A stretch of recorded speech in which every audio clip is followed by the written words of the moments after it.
ترین عبادت قرار پائے گی کہ جہاں پہ سب کا حق ادا کر کے پھر اللہ کے حق کا بھی خیال ہو. ایک صلوات پر محمد. تو یہاں پہ ہر ایک چیز کی جو اسلام نے رکھی ہے وہ کنڈیشن کے اعتبار سے، چونکہ اعمال جو ہے وہ حالات کو دیکھ کے اس کے ثواب اور اس کے اجر میں اضافہ اور کمی ہوتی رہتی ہے. جبکہ عزیزو مسئلہ یہی ہونا چاہیے کہ اللہ نے کہا ہے کہ ہم نے تمہیں پیدا کیا ہے، تمہارا مقصد ہے کہ تم عبادت کرو، تو پھر ہم عبادت کرتے رہیں. لیکن اس میں اللہ نے بیچ میں کچھ الگ سے لگا دیا کہ ایسا ہے میرے حبیب، میں نے تمہیں بشیر بنا کے بھیجا ہے، نذیر بنا کے بھیجا ہے. جو ڈرنے والے ہیں انہیں ڈرا دو، جو خوشخبری سنانے والے ہیں ان کو خوشخبری سنا دو. معبود جب سر جھکانا کا مسئلہ ہے تو کہہ دیتا سر جھکاؤ، یہ تو ڈرا رہا ہے، لالچ دے رہا ہے، یہ کیا مسئلہ ہے؟ اللہ نے کہا میں جو کر رہا ہوں وہ تمہاری فطرت کے اعتبار سے کر رہا ہوں، اس لیے کہ تم کوئی کام یا تو ڈر میں کرتے ہو یا لالچ میں کرتے ہو، اس کے علاوہ کچھ نہیں کرتے ہو. ہم میں سے کوئی کتنا بھی ہو، ہم بڑے مومن ہیں، ہم صرف اللہ کے لیے کرتے ہیں. تو عزیزوں نہ ہم اللہ کے لیے کرتے ہیں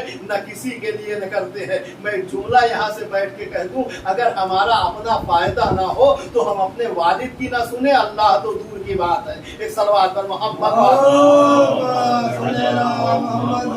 صرف اور صرف فائدے کے سوداگر ہیں. تو اللہ نے بھی کہا جو تم کر رہے ہو وہ بہتر کر رہے ہو، اس لیے اس نے پہلے جو ہے جنت کی لالچ دلائی، دوزخ کا خوف دلایا تاکہ تم اس سے کچھ کرتے رہو. لیکن عزیزو جو حقیقت میں عبادت کا معیار ہے وہ امام علی نے ہمیں بتایا ہے کہ علی وہ انسان ہے کہ پروردگار نہ علی تیرے سامنے سر جو ہے جنت کی لالچ میں جھکاتا ہے نہ دوزخ کے خوف میں جھکاتا ہے، بلکہ تجھے لائق عبادت سمجھتا ہے اس لیے سر جھکاتا ہوا نظر آتا ہے. تو عزیزو یہ وہ معیار ہے کہ جہاں پہ پہنچنے کے بعد ابدیت کمال پاتی ہے، توحید کی ابتدا ہوتی ہوئی نظر آتی ہے. ایک صلوات پر لیکن عزیزو اس فرش حسین پہ بیٹھ کے، اس ذکر حسین پہ بیٹھ کے، یہ مجلس حسین میں بیٹھ کے ہم وہاں تک تو نہیں پہنچ سکتے کہ مولا ہم جو ہے اللہ تیری عبادت نہ جنت کی لالچ میں کرتے ہیں. لیکن اتنا تو ضرور ہم اپنے آپ کو اگر مومن سمجھتے ہیں، علی کا ماننے والا سمجھتے ہیں، تو کم سے کم اتنا تو ہمارا دعویٰ مضبوط ہونا چاہیے کہ اے آل محمد، ہم آپ سے محبت نہ جنت جانے کے لیے کر رہے ہیں نہ دوزخ سے بچنے کے لیے کر رہے ہیں، بلکہ ہم نے پوری کائنات میں نگاہ دوڑائی تو آپ کے علاوہ ہمیں کوئی ایسا نظر نہ آیا کہ جس سے محبت کی جا سکتی تھی یا جس سے محبت ہم کرتے. لہٰذا ہم نے آپ کو لائق محبت پایا، اس لیے ہم آپ سے محبت کر رہے ہیں. اور اگر عزیزو ہمارا یہ معیار ہو جائے تو یقیناً کائنات چھوٹی ہو جائے گی، ہمارا معیار بڑا ہو جائے گا. بھائی ہم تو اچھے گھرانے بحمدللہ ایسی جگہ پیدا ہوئے ہیں کہ جہاں ماں باپ بھی شیعہ تھے، خاندان میں سب کے سب شیعہ تھے، کوئی مسئلہ نہیں تھا. ولایت علی چھٹیوں میں ہم نے کی ہے تو ہمارا معیار تو کہیں آگے ہے. لیکن عزیزو وہ لوگ کہ جن کے یہاں دور دور تک کوئی معیار نہیں تھا وہ دوسروں کے یہاں سے بن کے آئے، لیکن پھر آنے کے بعد اتنا قریب مقام حاصل کر لیا کہ کوئی سلمان بن گیا، کوئی جزر بن گیا، کوئی مقداد بن گیا. ہم منہ اٹھا کے یہ کہہ دیتے ہیں کہ کہاں وہ کہاں ہم. لیکن عزیزو اس معاملے میں دیکھا جائے تو ہم تو کہیں اس سے آگے ہیں، اس لیے کہ ہمیں وراثت میں ولایت علی ملی ہے، انہوں نے حاصل کیا ہے عزیزو. لیکن اس کا ہمیں جہاں فائدہ ہوا وہاں نقصان بھی ہوا. فائدہ یہ ہوا کہ ہمیں ٹھوکریں نہیں کھانی پڑی، مولا کا در ہمیں بیٹھے بٹھائے مل گئے. اور نقصان یہ ہوا کہ جو چیز ہمیں فری میں مل جاتی ہے اس کی ہمیں اہمیت نہیں رہتی، اس کی ہمیں قدر و منزلت نہیں رہتی. ہمیں پتہ ہی نہیں ہے کہ ولایت علی کس جوہر کا نام ہے، آل محمد کی محبت کس ہستی کا نام ہے، کس چیز کا نام ہے. اس لیے کہ اگر ہم نے کہیں سلمان و ابو ذر کی طرح ٹھوکریں کھا کے حاصل کی ہوتی پھر ہمیں پتہ ہوتا کہ ان کی ولایت کسے کہتے ہیں، ان کی عظمت کس چیز کا نام ہے. ایک صلوات پر محمد. یہ کہ عزیزو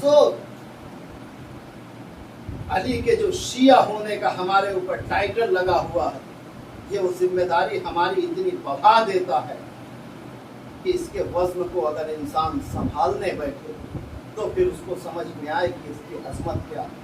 اس لیے کہ عزیزو اگر آپ دیکھیں گے کسی سے کسی کی کتنی قربت کیوں نہ ہو، دوستانہ کیوں نہ ہو، عزیز داری کیوں نہ ہو، انسان زندگی میں دوستی اور قربت نبھاتا ہے، لیکن جب وقت آخر آتا ہے اور انسان جانے والا ہوتا ہے تو پھر دوستوں کو نہیں بلاتا، عزیزوں کو نہیں بلاتا۔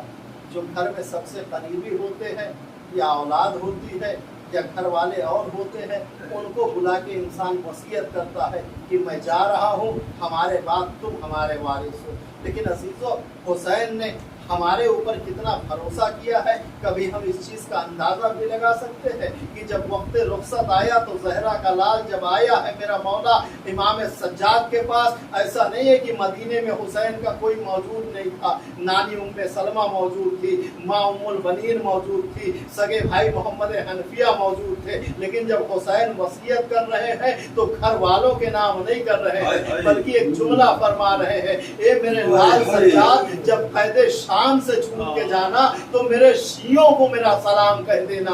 عزیزو، یہ صرف ذکر حسین، یہ مجلس حسین صرف جو ہے ذکر حسین نہیں ہے، بلکہ اس کربلا کے پیاسے مسافر کے سلام کا جواب ہے کہ مولا ہم وہاں پہ موجود نہیں تھے، لیکن آج ہم گواہی دیتے ہیں کہ اگر ہم کربلا میں ہوتے تو فیا لیتنی کنت معکم فافوز معکم جزاکم ربکم خیر الجزا۔ اور حسین نے صرف یہی وصیت نہیں کی بلکہ پورا مرثیہ پڑھ دیا، جب کہہ دینا کہ میری پیاس کو یاد کر دے، اس لیے کہ میں وہ قتیل جور و جفا ہوں جسے رلا رلا کے شہید کیا گیا ہے۔ حسین صبح عاشور سے روز عاشور تک کتنا آنسو بہا رہے ہیں کہ پیاسے کو قضا سانس بھی لینے نہیں دیتی، ایک لاش ابھی لایا ہے، ایک لینے چلا ہے۔ اجرکم علی الزہرا، خدائی نوازوں پہ رحمت نازل فرمائے۔ اے میرے لال سجاد، میرے شیعوں سے کہنا کہ میں وہ قتیل جور و جفا ہوں جسے رلا رلا کے شہید کیا گیا، اور صرف شہید نہیں کیا گیا بلکہ بعد القتل سحقونی، مجھے گھوڑوں کی ٹاپوں سے سحق کر دیا گیا، پامال کر دیا گیا۔ اب مقتل کے جملے سنو گے ازادارو، بس گفتگو تمام کر دے رہا ہوں۔ حمید ابن مسلم نے لکھا، زہرا کے لال کا جنازہ ایسے پامال ہوا تھا کہ جس میں اطہر 9 حصوں میں بٹ چکا تھا۔ لیکن عزادارو، حمید ابن مسلم کوئی ہمارا راوی نہیں ہے، بلکہ وہ کربلا کی جنگ لکھنے کے لیے یزید کی طرف سے آیا تھا۔ جنازہ پامال کیسے ہوا تھا یہ تو 11 محرم کو راز کھلا، جب سگی بہن جنازے پہ پہنچی تو دیکھ کے ایک جملہ فرمایا، آنتے اخی، کیا تو ہی میرا بھائی حسین ہے؟ یہ کہہ کے زینب نے مدینے کا رخ کیا، یا جدہ علیکہ صلی و ملائکہ، اے نانا جان، آپ کی نماز جنازہ پڑھانے تو ملائکہ سماوات آئے تھے، یہ آپ کا بیٹا حسین ہے جو پہچانا نہیں جاتا ہے۔ انا للہ و انا الیہ راجعون، رضا لقضائہ و تسلیما لامرہ۔ اللهم خص انت ولا ظالم بالظان مني وكذب ولد ثم الثاني والثالث والرابع اللهم لن يزيد ابن معاوية خامسا ولن عبيد الله ابن زياد وابن مرجانة وعمر بن سعد وشمرا وآل أبي سفيان وآل زياد وآل مروان ولعن الله قاضي شريح إلى